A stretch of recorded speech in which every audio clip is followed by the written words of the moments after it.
shit, take some dates. Hi, honey. Have you seen Isaiah? No. Everyone having a good time? Can I get a hot water bottle?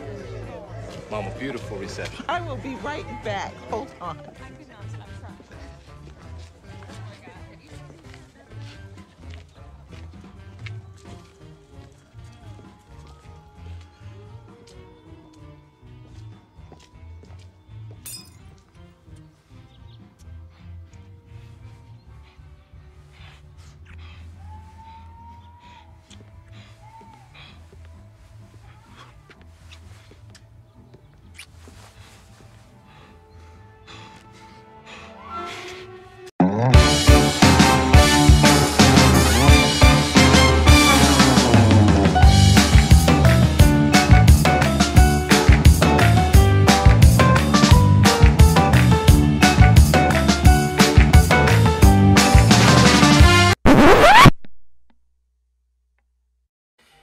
Hello everyone. In this video I'll be talking about Ari Aster's short film, also known as his thesis film, The Strange Thing About the Johnsons. Now, this film tells the story of a typical suburban family known as the Johnsons. The father, Sidney, is an acclaimed poet who, unbeknownst to everyone else, he's the victim of an incestuous, abusive relationship with his only son, Isaiah. And the mother, Joan, continues to live in denial that such a disturbing ordeal is taking place at her home. When it comes about one scene that sums up the thematic of the film, it's the wedding photo scene, where Isaiah is getting married and the whole family is taking the photo, while a desensitized Sidney looks at the camera. As Isaiah thanks him and begins to grope his clothed rear end, showing that on the outside they're shown as a happy and successful united family. But on the inside, nobody's aware of the depraved acts that are shaking the family to its core. In the previous scene, Sidney was seen smiling towards the camera. But as time passes, 14 years to be exact, he becomes a shell of a man, showing how the abuse has left him with barely any feeling, any functionality as a person, only serving his role as a submissive victim. So, one of the reasons this film actually works is because it manages to reverse the roles of the abuser and the victim. Instead of being the father as the abuser and the son as the victim, it reverses the roles, and the son is the abuser and the father is the victim. And Ari Aster succeeds at exploring this taboo subject matter in all its seriousness, no matter how bizarre it is.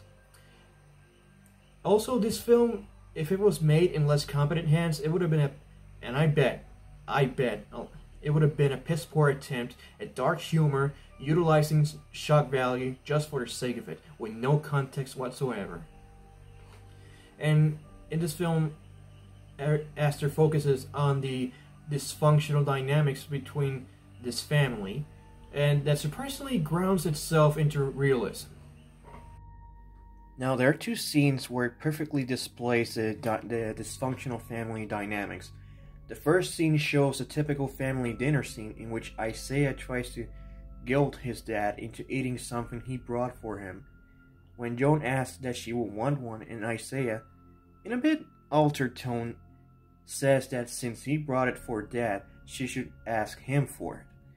Sidney asks if she would like one, but she says maybe later, and she holds his hand.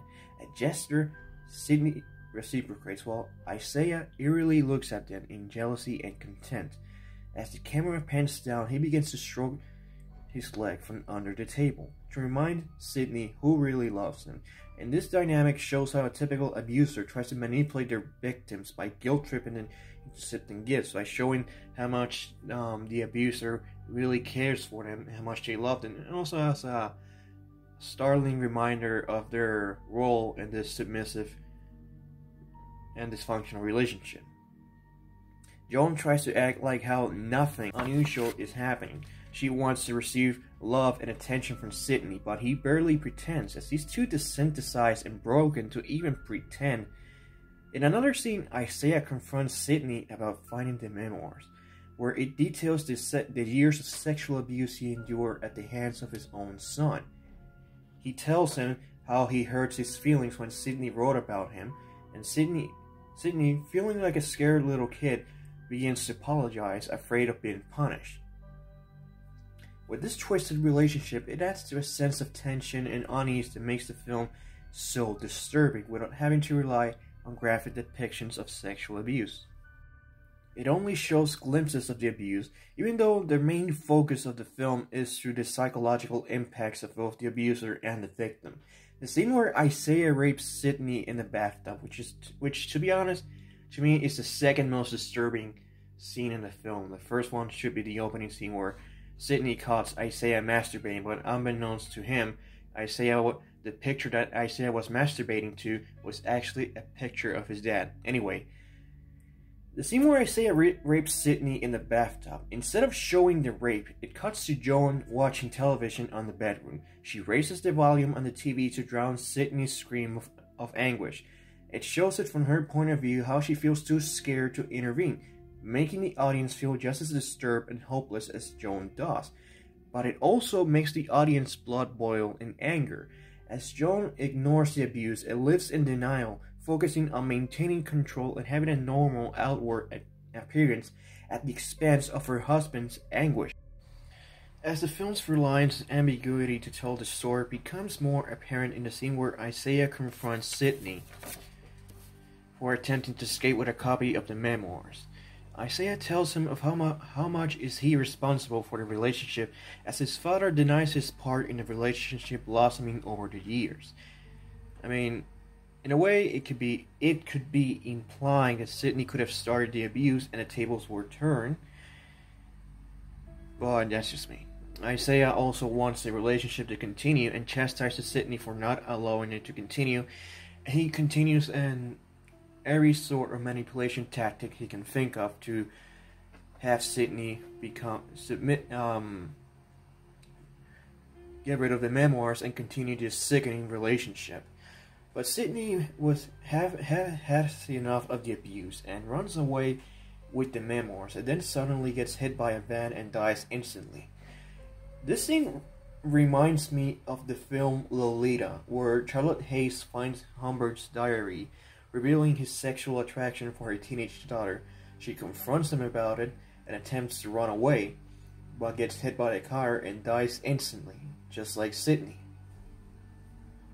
Then at the film's bittersweet climax, and I say bittersweet because Joan finally, she confronts Isaiah, and the confrontation escalates to a physical fight where Isaiah tries to put his own mother in a fireplace lid, and Joan turns the tables on him by stabbing him to death with a fireplace poker.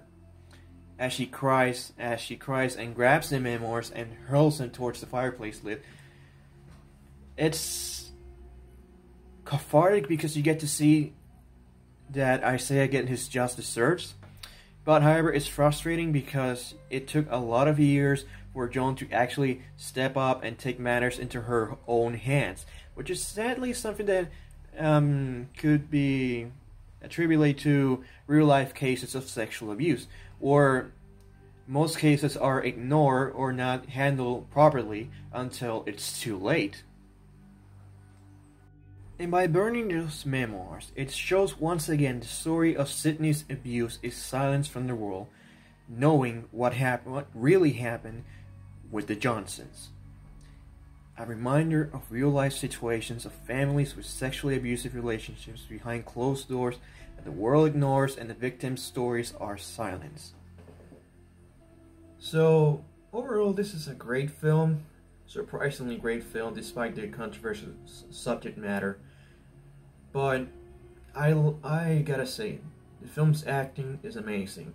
Billy Mayo, Brandon Greenhouse, and Angela Bullock all deliver great performances, especially Brandon Greenhouse in the role of Isaiah. He has this completely dominating persona underneath his likable and polite and friendly persona he disguises with.